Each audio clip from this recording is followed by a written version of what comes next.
Okay. Good afternoon, everyone. Thank you for joining Open Mic Foundation and Open Mic for Women today.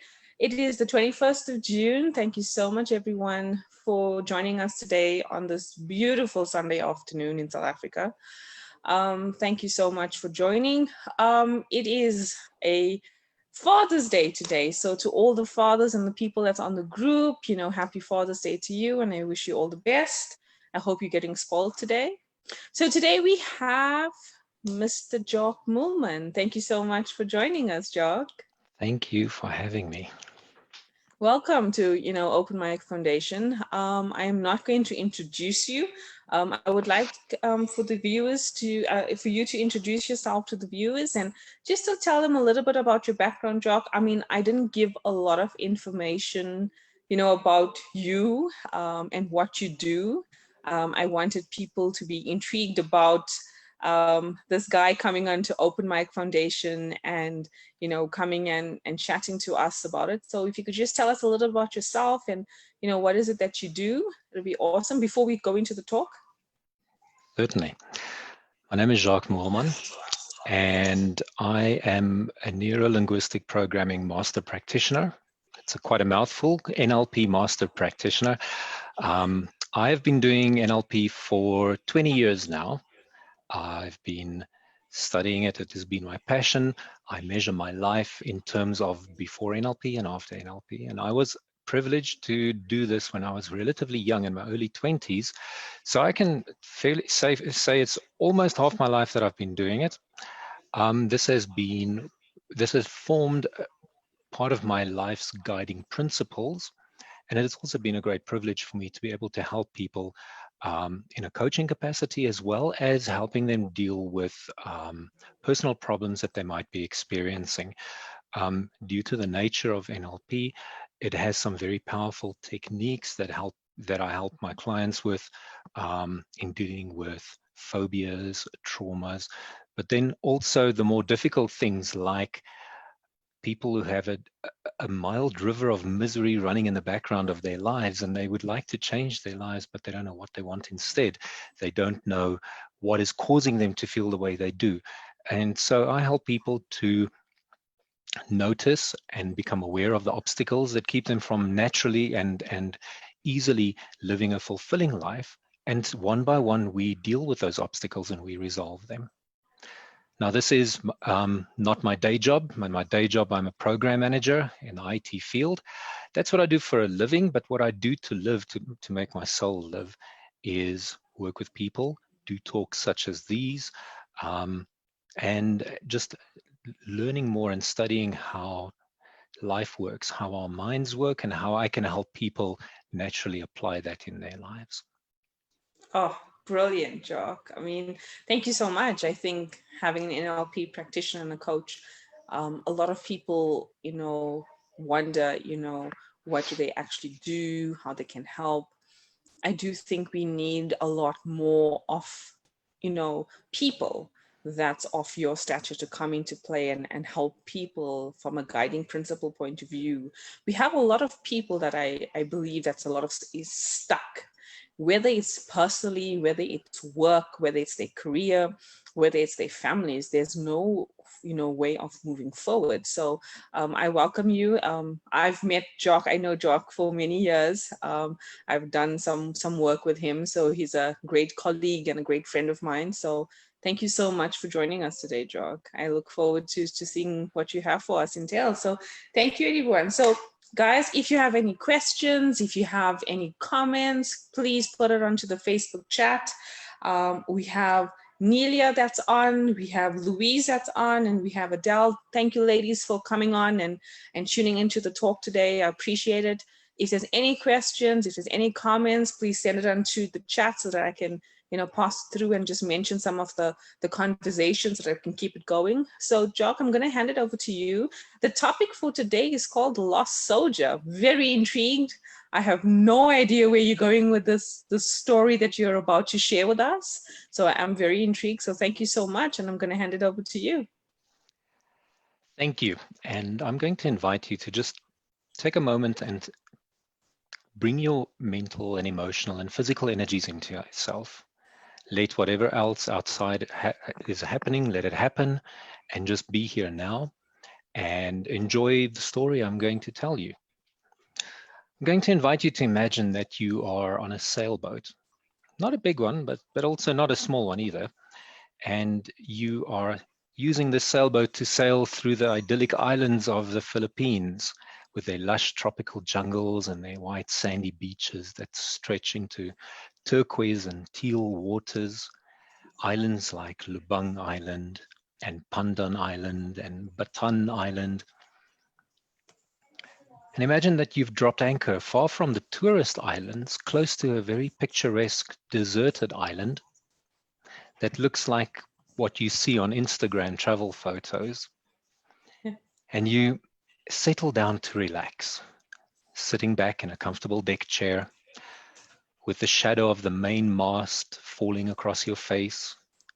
You can feel your forehead begin to relax, your eyes begin to relax, your jaw as you feel your cheeks soften even more.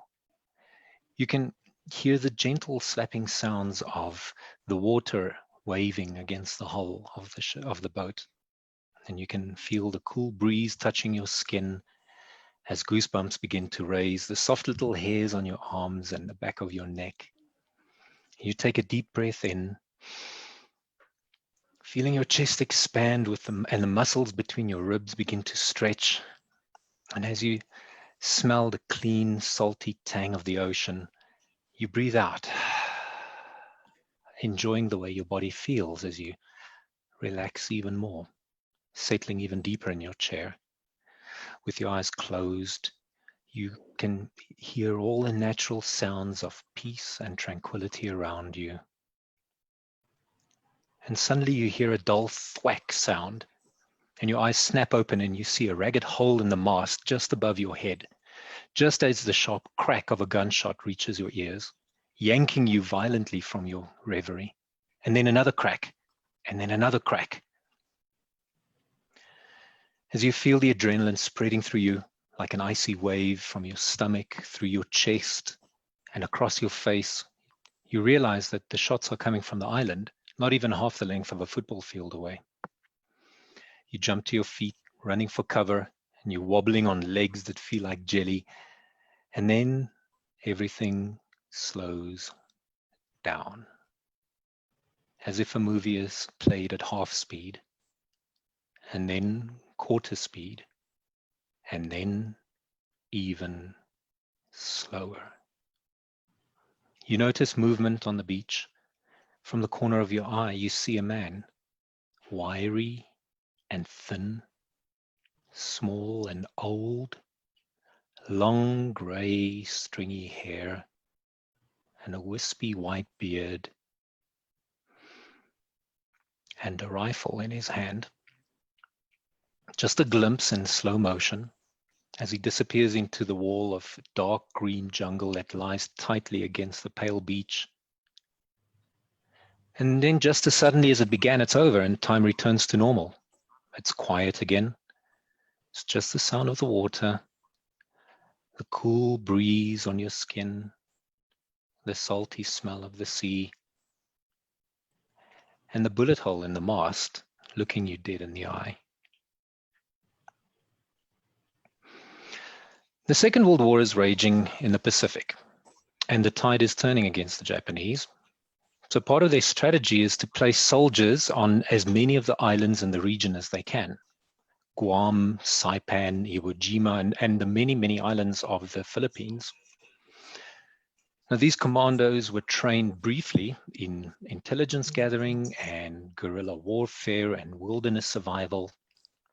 They were given some weapons and ammunition and then dropped off on the various islands. And depending on the size of the island, it could be as many as 100 soldiers or more, or just 2 or 3 soldiers. And their orders were simple. Do whatever you can to harass and hamper the enemy. Protect the motherland and your people, and continue doing so until you receive orders to stop. And that is what they did, with the dedication and the ferocity that is quintessential of the Japanese of that era.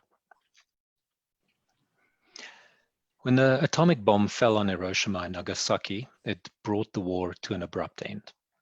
Japan was devastated and they surrendered.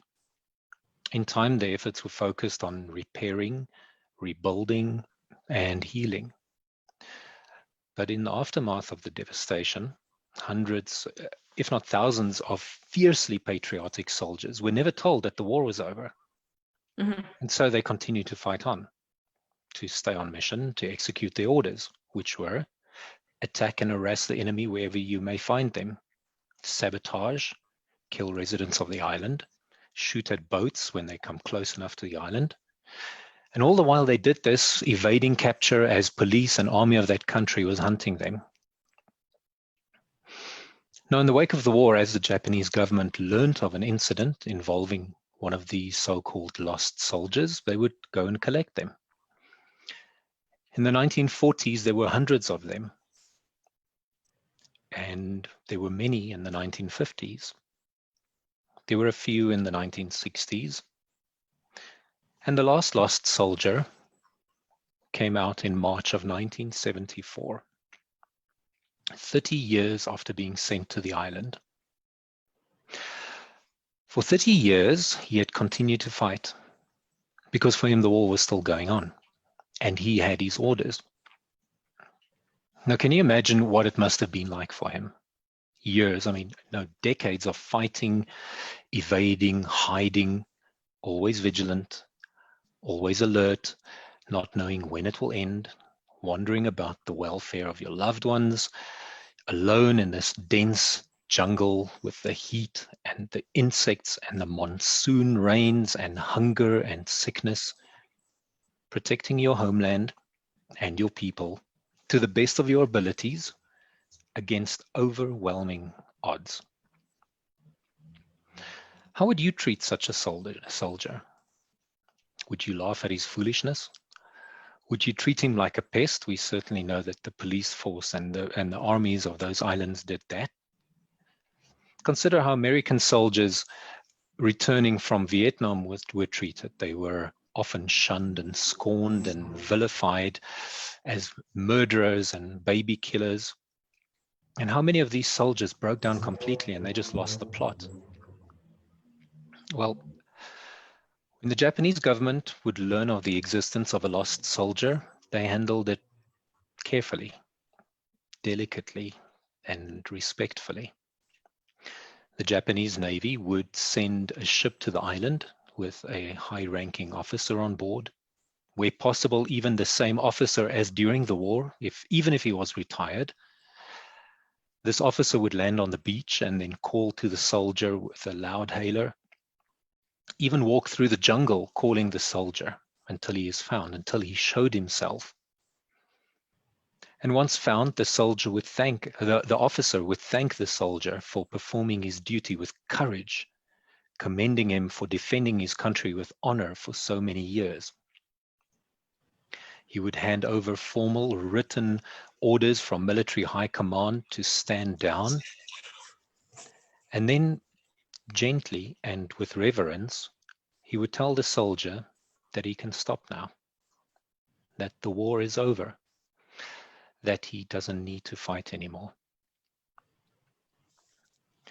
The lost soldier would then be taken back to the ship, where the crew would await him on the deck, standing at attention. And as he came aboard, they would bow deeply to show their respect. And the lost soldier would be given a hot meal, the first one in 30 years maybe, shower, have his hair cut. He would be given a clean new uniform. And when they arrived home, he would be given a hero's welcome with a parade. And where possible, he would be reunited with his family, if his family was still alive, considering what happened at the end of the war and how long it's been. And if he didn't have any living relatives, he would be placed with a family in a rural farming community where he would be an honored elder and where he could apply his wealth of knowledge and experience that he gained from surviving in the wilderness to help cultivate the land and have a sense of a feeling of being of value to the community. Now, we have our own lost soldiers. but we're not aware of them. They rage on inside us. We may not know it, we are made up of parts. Now, these aren't literal parts. It's not like we are a walking collection of Lego blocks. These are metaphoric parts. We can think of them as subcomponents of our psyche. And we know it because we use it in our everyday language. We say, you know what, a part of me wants to exercise, but another part of me just is so lazy. Or, you know what, a part of me, career is very important to me, but another part of me, family is very important to me. And then we have internal conflict between these parts. In fact, these parts often make themselves known only when there is internal conflict and under intense situations. Just like the lost soldiers, these parts have a positive intention. And until we honor the positive intention of our parts, we will be at war with them, and they will be at war with us. Now, if you think about it, these parts of us date back to when we were very young. These lost soldiers of ours were given orders by a young Jacques, a young Szczesny that had very limited life experience. And these soldiers these parts took their orders very seriously, and they carried them out despite us fighting with them, despite us trying to eradicate them. They have successfully and loyally continued to carry out their orders for us, whatever that orders might be. But we're not aware of that until it becomes a problem. And it manifests in our bodies sometimes as physical ailments. It manifests as emotional problems, emotional distress.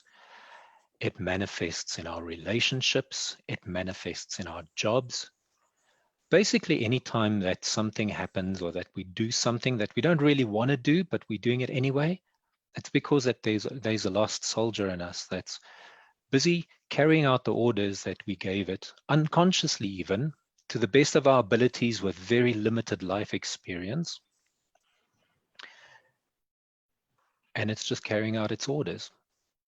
And here we go, and we fight against ourselves. I mean, think about it. If we take weight loss, for example, we say, I cheated because I had a piece of cake. I mean, that's the kind of language we use. We vilify the part. I mean, that part is equal to Satan. It's a devil that made us, you know. Often we just get angry with ourselves. We treat ourselves with contempt. What we're actually doing is we're treating that lost soldier in us with contempt, without realizing that, just like the lost soldiers of the Second World War, they have a positive intention.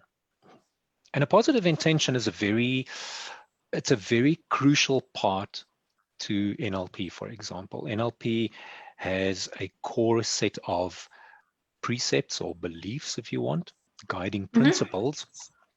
One of them is that all behavior has a positive intention.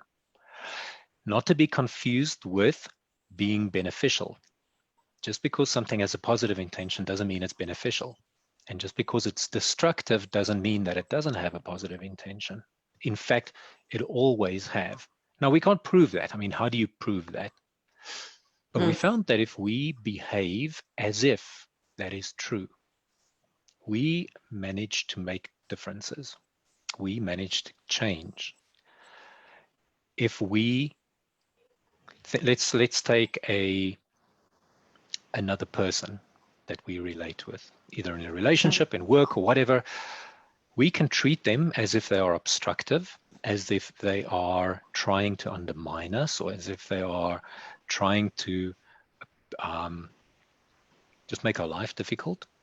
Or we can stop and ask, what is this person's positive intention with their behavior that they're doing? If I knew what that might be, what could that be? Or another way of asking it is, if what they are doing is their best attempt to solve a problem, what might that problem be? And when we do that, we shift the way we perceive the world. We shift the way that we perceive the other person. Suddenly they are not somebody, they're not an opponent, they're not an antagonist. They're just a person trying to achieve something. And we cannot but find ways of helping them achieve their outcome.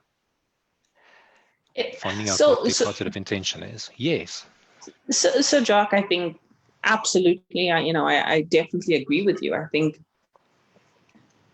how people perceive the world to be, obviously everyone has a different lens that we all view the world. How we see people, how they behave, how they react, so change of behavior of what you are saying right now and linking it back to that lost soldier. To your point, yes, we have been programmed or taught, that from a very young age, and we don't know. And how would you help people or help them see a different point? Because not everybody sees people's reactions or people's viewpoints very differently. In some cases, people see it as a target to themselves. They think that people are out to get them. And let's be frank about this. There's people in the world, and I'm saying the world, that really cannot see beyond that. Some people are narcissistic. They think everything's about themselves. They think that if you say something, it's basically, a target on yourself. How do you shift people, knowing that we interact with people every single day? Mm-hmm. How do you see beyond that? How do you help people to see beyond that? The first step is becoming aware. Mm-hmm. And that's what this story does.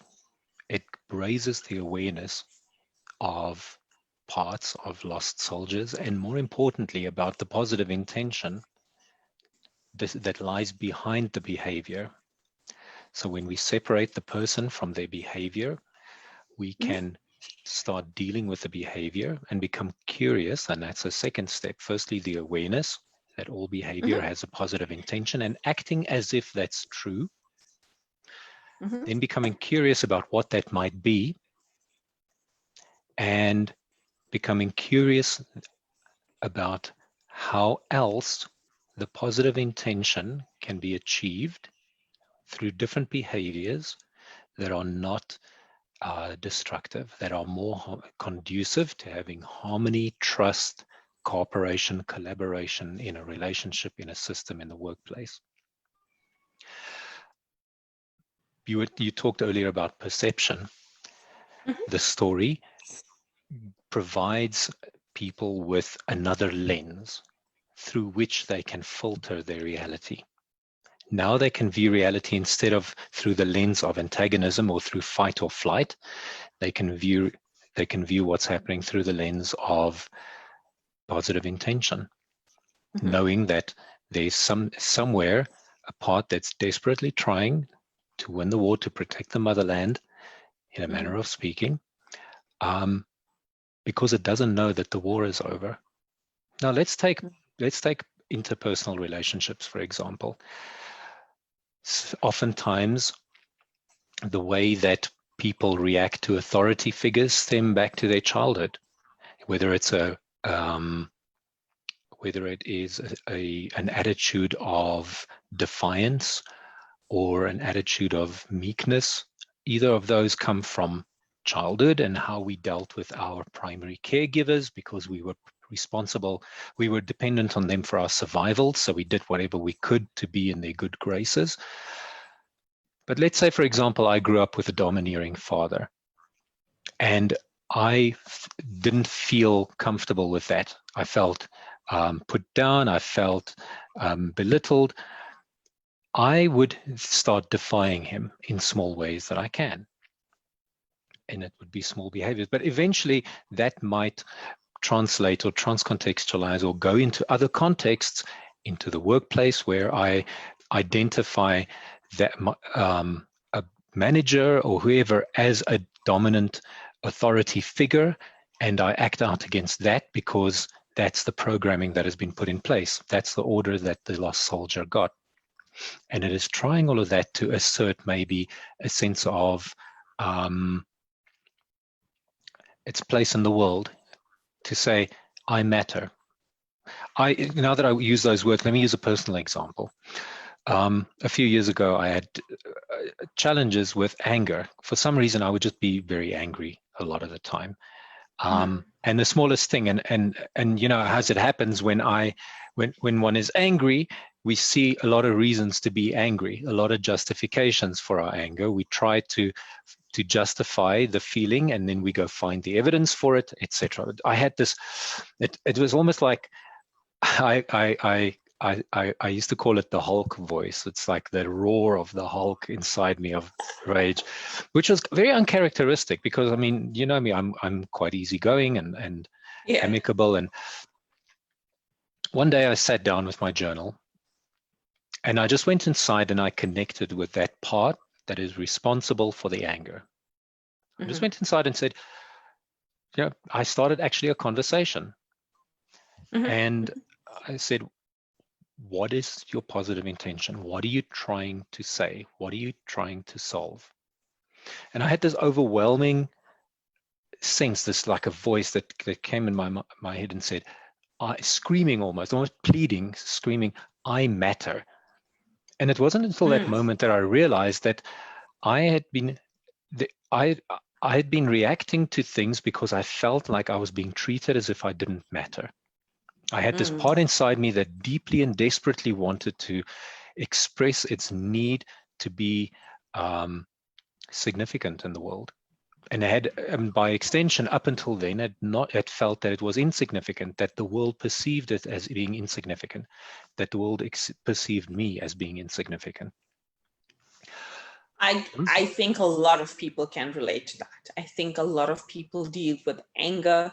A lot of people deal with rage. Okay, I know there's a difference between anger and rage. Sometimes we don't acknowledge the emotions and the feelings that we have inside of us. And to your point, I mean, sometimes when you put it down onto a piece of paper or put it into a journal, I mean, I do journaling as well. It literally opens up something that saying it is one thing, but seeing it on a piece of paper about how you truly feel is totally amazing. Totally amazing. And I can totally relate to that. And I can understand, you know, where you're saying, well, I can relate to what you're saying, right? You know, I matter. Because when people dismiss you, when people do not give you a voice to be heard at that point in time, if people don't acknowledge what you're trying to say or what you're trying to bring, you do feel as if you don't matter. It makes you feel, and I'm not saying this is what happened to you, it could, I know in some instances it would make you feel small. It would make you feel, you know what, I'm not worthy enough. Why am I doing what am I doing if you are not listening to me? Or if you are not, you know, if that's the case, you shouldn't have asked me, or you shouldn't have brought it up. Or if you don't want for me to say or to voice my opinion, then never ever should have, you know. So totally get you on that point. We have Louise that's online, and she said, can you give us an example of a positive intention scenario? Let me see. Well, I think further to the one I just told you about, the anger had a positive intention. It was to try and express that it's being undermined, that I am being undermined, that I'd gotten used to it. And so the only way that it could was to bubble over like that. Let's use a simplified example of a positive intention. In a relationship, the husband might make silly comments, and especially I think in the last 3 months of lockdown, a lot of people have certainly gotten a big dose of their spouse, sides of them they'd never seen before. Yep. It could be that when the husband is making silly comments to the wife, what he's actually trying to do is get her attention, which might mean that he feels that he's not getting attention. That's the obvious flip side of it. So the question could be, how can I show my spouse that I notice them and that I value them, and in so doing, I address the underlying need that is expressed, that has a positive intention, that expresses itself in silly ways. Because guaranteed, those silly comments, silly jokes, the kind of things that might be funny once, and then for the next 100 times it's irritating. That's not the behavior of an adult. That's the behavior of a child. That behavior was put in place when that person was a child.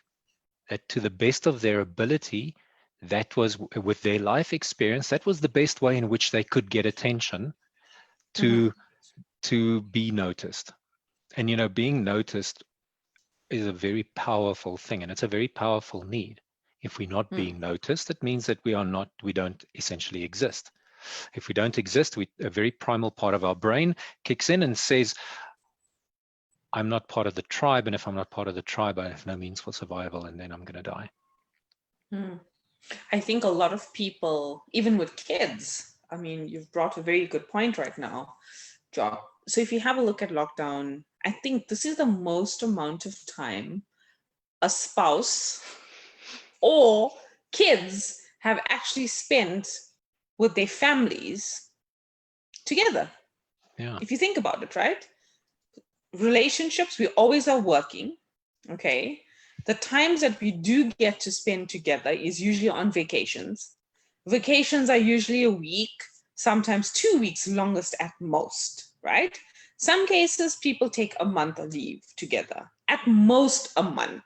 Whether it's a couple, whether it's a family, this year has tested relationships, marriages, relationships with the kids. It has been, I think, a profound moment in people's life in terms of the reflection of who they are, reflecting on themselves.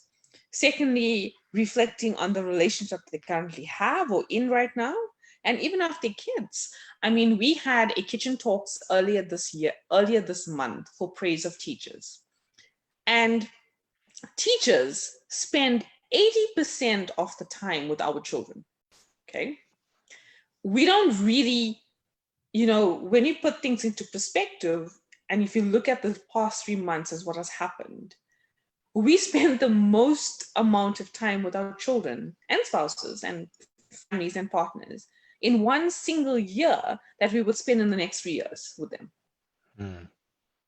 It's insane. And to your point, when people make jokes, when people say it could be a comment or something nasty that someone is saying, it is literally seeking for attention in a different way.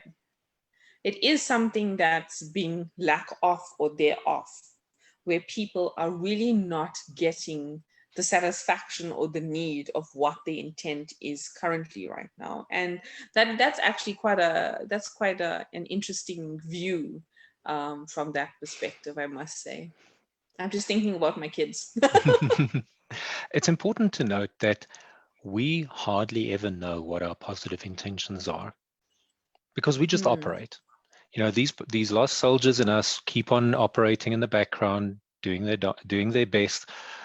We haven't been aware of them for years or decades until we stop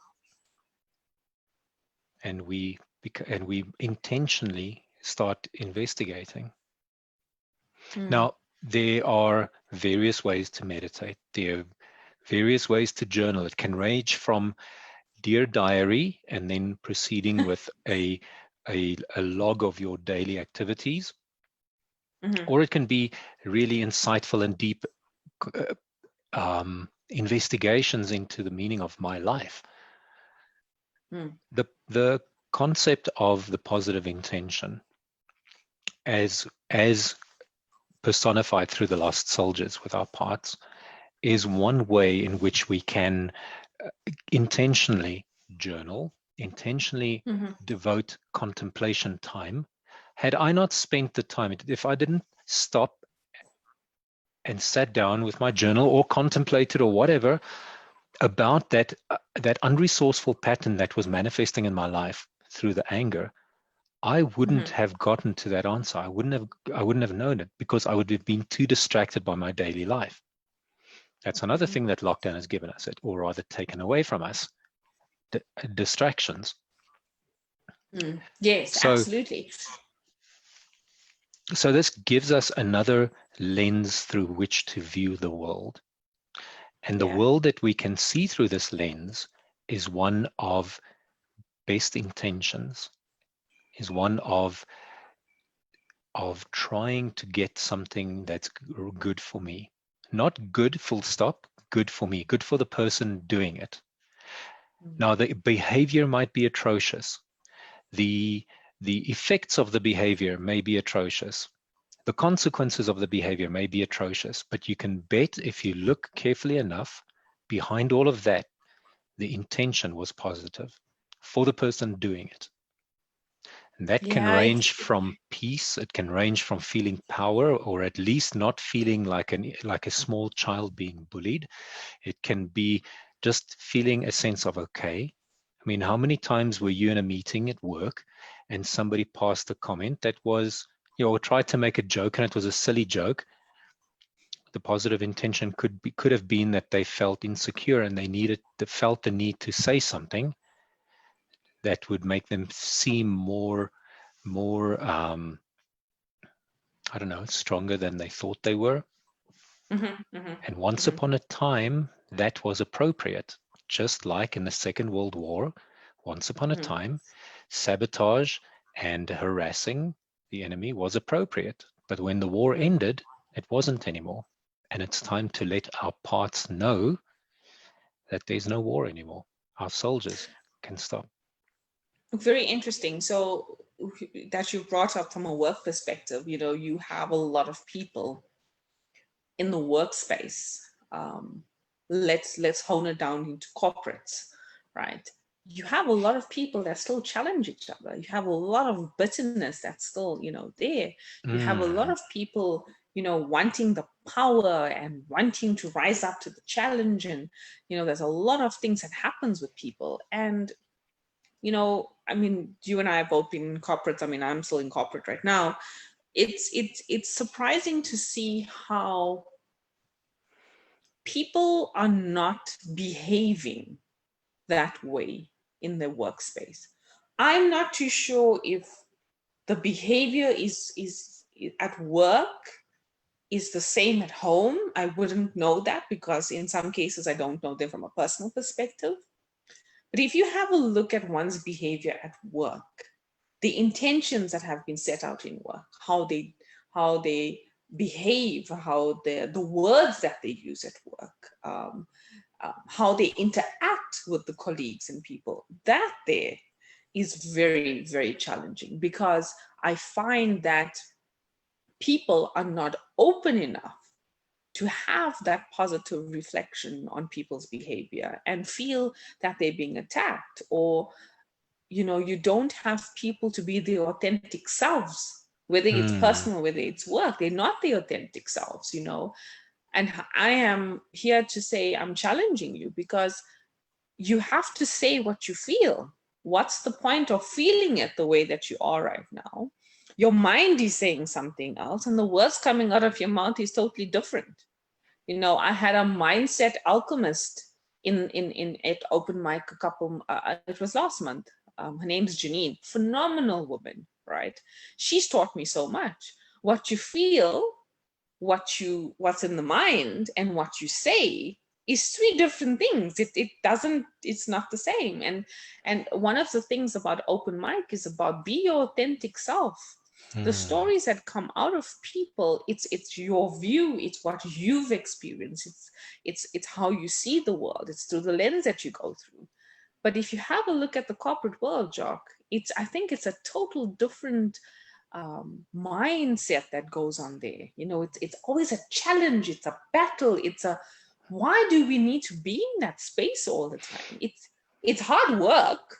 Okay. Yeah. You know, for me, being an executive as well, it's hard work having managing multiple different teams as well, right? And you go through this process of how people are behaving and how they're acting and how they're responding. And some of the tones that you get is harsh. So how do you go through all of that harshness, through all of that negativity, and still find that positive, thought process? That's difficult. That's not That's a easy. very good question. And especially if people are not even on that same wavelength or same flow as yourself, people don't see what you see. I had an experience a while ago. I was in a project meeting. I gave feedback on a project that was not going as quickly as it should. It was stalling. And there was a lady in the room that was asking me a lot of pointed questions, putting me on the spot. And it was really uncomfortable, and I had to bite my tongue to not say something I would regret. And it left me feeling very disturbed. I felt that it was a personal attack and it was unnecessary. And when I got home, I sat down and I thought, okay, what could be her positive intention, or what could it have been? And I realized that at that time, we were going through a lot of turmoil in the company. Managers were replaced. Very unceremoniously, people were retrenched. And I realized that this lady has just gone into a new team. Her boss had effectively been fired. She was put under a new manager who was also new to the company. And I could just, as I started thinking that, I just got this sense, if it was me, I would feel incredibly vulnerable. I would feel uncertain about my place in the world. And I realized, and I may be wrong, I realized that this was her way of appearing relevant. And unfortunately, the way in which she wanted to appear relevant was to put me down. But there was a positive intention behind it. I'm not judging her action. I'm evaluating the intention behind her action, which means the next time I could handle her differently. I could expect that it might happen again, which means I can change my behavior to anticipate it and to minimize the impact of that happening. I could say things, for example, asking her questions for her input, so that she has the spotlight to show that she is relevant instead of having to fight for it. All of those possibilities opened up to me at the moment, and I stopped and said, what could a positive intention be?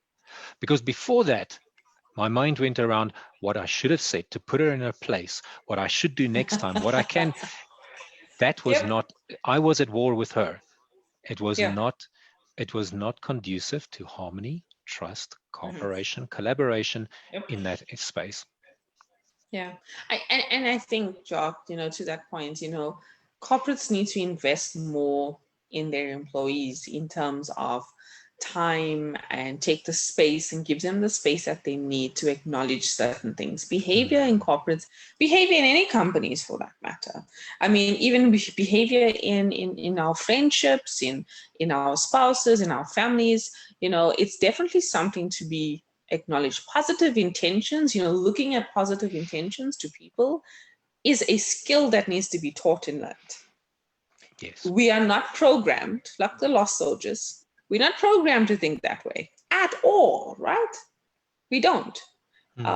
You've brought a total different mindset, total different way of approach of how certain things can be handled, done in a different way, but it definitely can be learned how to, you can be taught how to do that.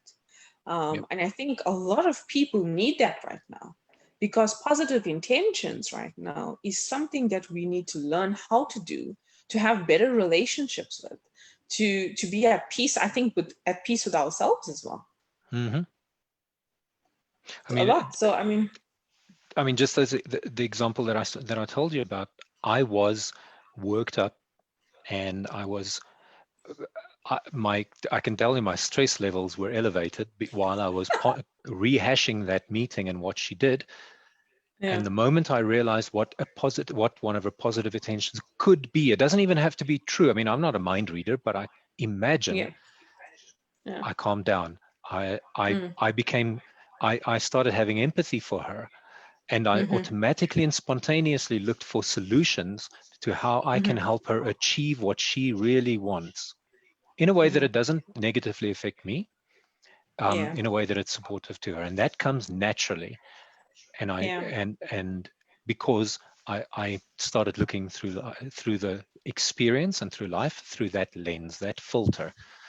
And that's that's what happens. We have the awareness, then we start getting insights that we wouldn't have gotten even if we looked for them had we not had that lens through which to view the world. Awesome. Jock, is there a program or is there a course or something that you provide? I know you do one-on-one coaching with people, right? Is there something that, you can offer, I'm not too sure, to the viewers? What I am going to do is, Jock, you have the, you are on, the live chat right now, but I think, put in your details, put in your coaching practice that's there. I'm not too sure if you have a course, if there's a program some people can go through. If you want to, I don't know, encourage people. I think it's something that people do need to explore on, though. Yeah. I don't have a course at the moment. I do, we call them conversations. I have conversations once a month where I have a Zoom call with a bunch of people and explain concepts such as these to them. Last week we had a very successful one where I explained how specifically we do this thing that we call reality. So I take, instead of doing NLP training, because I think that's a specific niche that people go through, and it's important to get the right teacher, I take aspects of NLP and do talks and short courses on how to apply that in life so that we can change our lives. For example, like I did now with this. So my website is jacquesmoelman.com. It is very basic at the moment. I'm busy building it. I'm busy writing articles. This is going to go into an article on that page. So I would encourage people to go there. They can contact me through that webpage. And slowly but surely, I'm busy building content. Like I said, unfortunately, I have this, as you well know, this dilemma of daytime job and doing that uses up a lot of energy that I actually want to use for the thing that feeds my soul and that kind of thing. Oh, I'm fully in your boat. Don't worry, Jock. So I think what you can do, Jock, I think, on the group where your post is, I think put in your details, put in your website details, share it with people. If people, you're more than welcome to contact me. If you need to reach out to Jock, you guys can DM me, on through here. We also have somebody, Catherine Lotto. Oh, what a dear close friend of mine. I learned so much of stuff with Catherine. Catherine is actually part of a corporate that we're working at, and she does different programs from an HR perspective. She has amounts of I have amounts of respect for her. She did something with my team called Empathy and a whole roadmap going forward, and we've learned so much about it. So Catherine, thank you so much for joining. Catherine says fantastic. So Jock, I'm going to encourage you to put in your details and let's go through it. And I just want to say thank you so much for coming on to Open Mic and sharing, your wisdom and some kind words that you've, given us, and some thoughts, for us to go back and to think about, some of the things that you've just shared with us. I think it's quite intriguing to understand the lost soldier and how we are programmed and how we are, and try to put, in positive intentions on people and our surroundings in how we are interacting with people as well. It's quite intriguing. So I want to say thank you so much. I do appreciate your time on a Sunday afternoon. So thank you so much, guys. We are going to go live at 3:00 with the next group, which is our youth talk. Jock, just some comments for you. Melanie van Rijn Thank you, Jock, for yet again a wonderful reminder. Oh, that's kind words. Thank you, Melanie. Thank you. Louise says interesting, and thank you. So yeah, thank you so much, ladies. Thank you so much for joining, everyone. I do appreciate it. Jock, I'm sure Open Mic is going to be working closely with you going forward, and I'm sure we're going to do some fantastic stuff going through. Thank you very much. I do appreciate it. All right. Thanks, Jock. Cheers. Bye.